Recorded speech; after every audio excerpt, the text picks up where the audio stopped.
Hello my dear students, welcome back to our YouTube channel.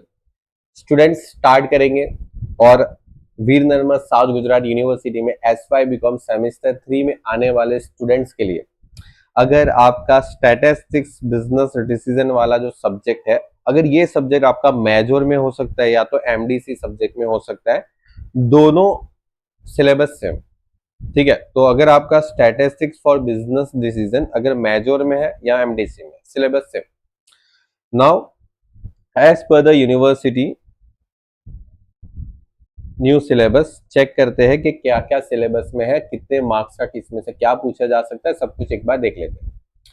तो सबसे पहला chapter है elementary decision theory, most important chapter है। 40% weightage है, 20 मार्क्स बनता है।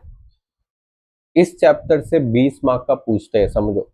अगर आप इस चैप्टर को अच्छे से कर लो ना, तो स्टैटिस्टिक्स में कभी फेल नहीं होते। ठीक है, लेकिन अगर इस चैप्टर को छोड़ दिया ना, तो स्टैटिस्टिक्स में फेल होने के चांसेस 50% बढ़ जाएंगे। तो यहां पर पढ़ना क्या क्या है उसको एक बार देख लेते हैं। तो चलिए, पढ़ना क्या क्या है।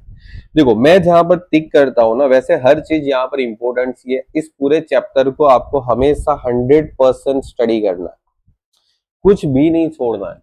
हमने इस चैप्टर को बहुत अच्छे से पढ़ाया है, जितने क्वेश्चन हमने पढ़ाए हैं, पेपर भी करेंगे, सब कुछ कवरेज हो ही जाता है उसमें। ठीक है, तो देखो यहाँ पर सबसे पहले आपको एक तो मीनिंग, देखो मीनिंग तो सब में होता ही होता है, फिर उसका बेसिक जो होता है, फिर डिसीजन एनालिसिस, पे of matrix, decision under the certainty और डिसीजन अंडर द अनसर्टेनिटी। यहां तक आपकी थियरी कवर हो जाती है।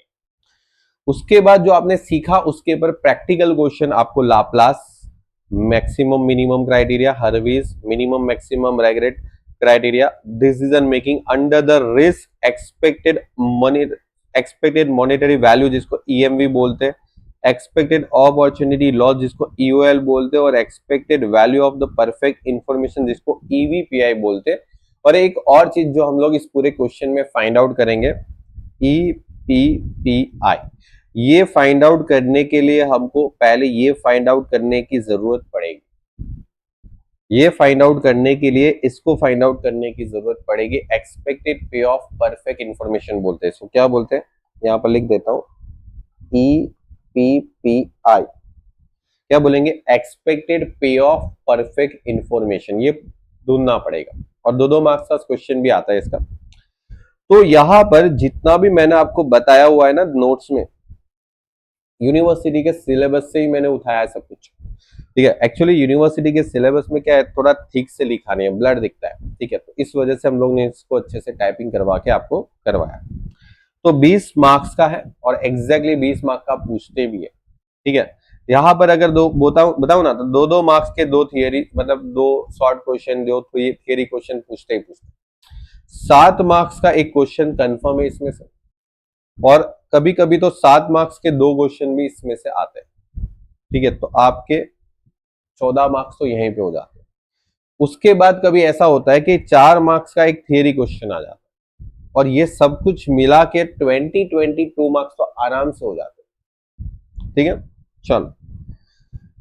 उसके बाद है एक आपका यूनिट नंबर 2 है, जिसमें ऑपरेशन रिसर्च 1। अब इसमें क्या है, तो देखो इसमें आपको जो चैप्टर पूछेंगे वो है लीनियर प्रोग्रामिंग प्रॉब्लम। ये आपका चैप्टर होगा। चैप्टर का जो मेन कंटेंट है ना, वो लीनियर प्रोग्रामिंग प्रॉब्लम है, और उसमें आपको उसकी डेफिनेशन, एलपीपी जिसको बोलते हैं लीनियर प्रोग्रामिंग प्रॉब्लम, उसके फॉर्मुलेशन जो होता है वो, और इस पूरे टॉपिक में आपको जो भी क्वेश्चन पूछेंगे वो सिर्फ 2 वेरिएबल वाले क्वेश्चन ही पूछेंगे।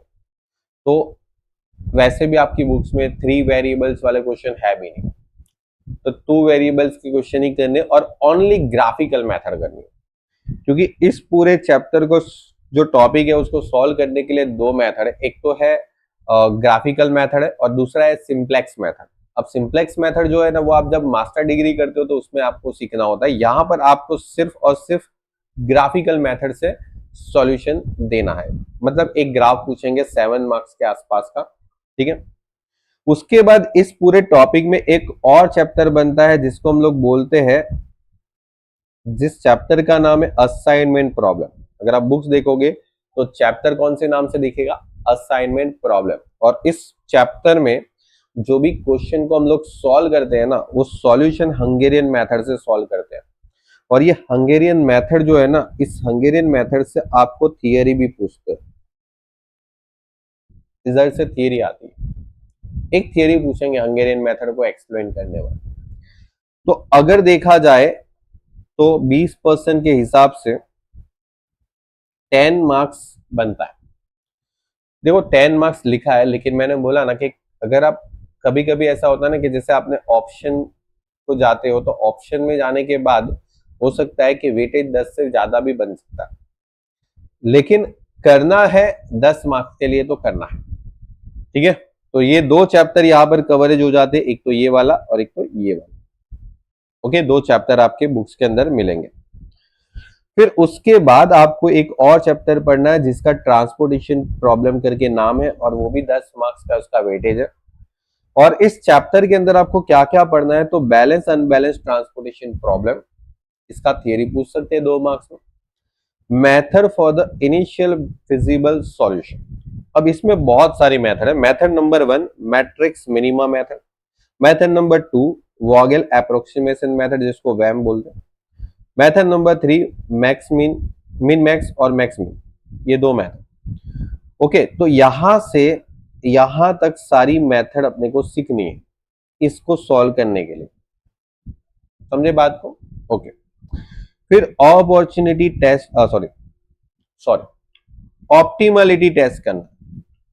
ऑप्टिमलिटी टेस्ट कैसे करेंगे, तो सही बात बताओ, ये वाला जो टेस्ट है उसको करने के लिए आपको करना है modify distribution method for the improving IBFS। मतलब आपने ये सॉल्यूशन किया ना बेटा, अगर इस सॉल्यूशन से जो आंसर आया, इस आंसर को हमें बेस्ट आंसर तक पहुंचाना है, और उसको पहुंचाने के लिए उसको क्या करना पड़ेगा, इंप्रूवमेंट करना पड़ेगा।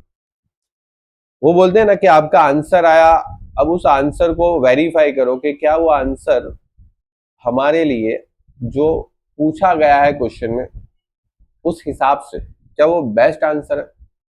अगर नहीं तो उसको इंप्रूव करो, उसको सुधारो, आंसर को करेक्शन में लाओ। ठीक है, तो अगर आपने ये सॉल्यूशन किया, उसको इंप्रूव करने वाला एक क्वेश्चन है, एग्जाम में हमेशा पूछते हैं, ये वाले टॉपिक से लिख के ले लो, ये वाले टॉपिक से लिख के ले लो।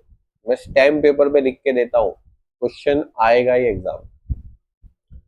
ठीक है, लेकिन डायरेक्टली अगर कोई सोचता है कि सर ये वाला पूछते हैं तो मैं तो ये वाला क्वेश्चन ही करके जाऊं, ऐसा नहीं बनेगा। इस बार का ये जो स्टैटिस्टिक्स है ना, उसको आपको ABCD की तरह सीखना पड़ेगा। आप ABCD में ABCD से ही स्टार्ट करोगे ना, डायरेक्ट XYZ से थोड़ी स्टार्ट करोगे। तो बस इस स्टैटिस्टिक्स में अगर कोई स्टूडेंट अच्छा नहीं कर पाए ना, तो उसकी स्ट्रेटेजी जो होती है ना वो गलत होगी। आपको यहां तक पहुंचने के लिए यहां से ही स्टार्ट करना पड़ने वाला है, डायरेक्टली लास्ट तक नहीं जा सकते। ठीक है, और उसको करने के बाद जो सॉल्यूशन बनेगा उसको हम लोग ऑप्टिमल सॉल्यूशन बोलेंगे। ठीक है, क्या बोलेंगे, ऑप्टिमल सॉल्यूशन, मतलब एक सॉल्यूशन को बेस्ट सॉल्यूशन तक पहुंचाना।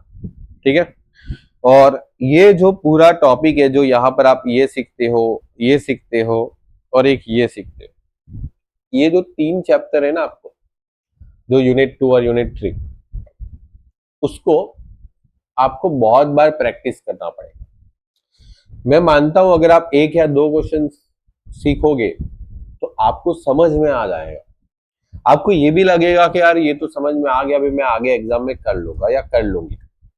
लेकिन सही बताऊं, अगर प्रैक्टिस नहीं किया होगा ना, इसकी 10 से 20 क्वेश्चन की सेल्फ स्टडी नहीं किया होगा ना,